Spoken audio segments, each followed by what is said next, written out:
more than half of the hospitals in Yemen have been bombed. Less than a third of the population in Yemen has access to clean water.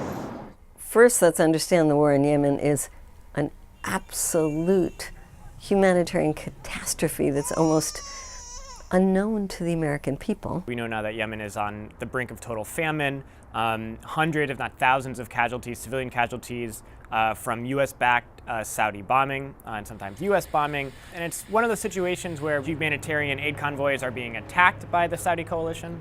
It's very difficult for journalists to get in there. It's very difficult for aid workers to get in there because of this intentional policy. This was already one of the world's poorest countries.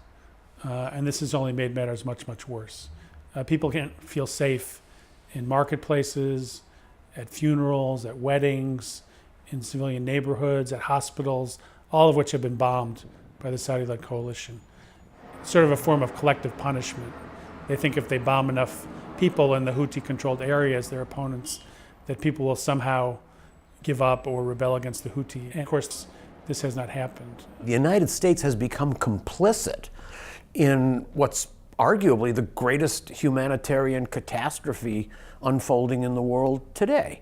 Without U.S. intelligence and without U.S. military forces refueling the Saudi bombers, which we have provided, that war wouldn't be possible, certainly not at the level at which it's being fought. So the most immediate result is the devastation of Yemen, the mass killing and starvation of its citizens, and the opprobrium that is justifiably directed against the United States for our participation in this unjust war. Before the outbreak between the Houthis and the Saudi-led coalition, there was already a war going on with Al-Qaeda. And the U.S. was involved in drone strikes and trying to kill people in Al-Qaeda. So you have that one war going on in the south, and you have another war that's been going on from the north where the Houthis are.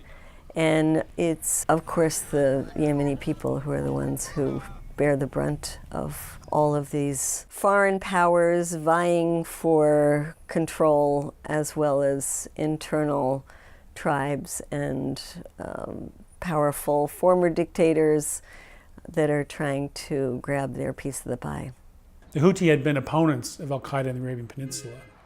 And now that they're busy fighting the Saudis, AQAP is expanding its power within Yemen. So even from a very narrow kind of counterterrorism perspective, this war is counterproductive. And of course, whatever reputation the U.S. has in the region is further diminished by supporting these major human rights abuses and crimes against the laws of war. So there's really no upside. I mean, the rationale that's given is it's a way to push back against Iran. But Iran is only a secondary player here. The Houthi were fighting long before Iran was supporting them.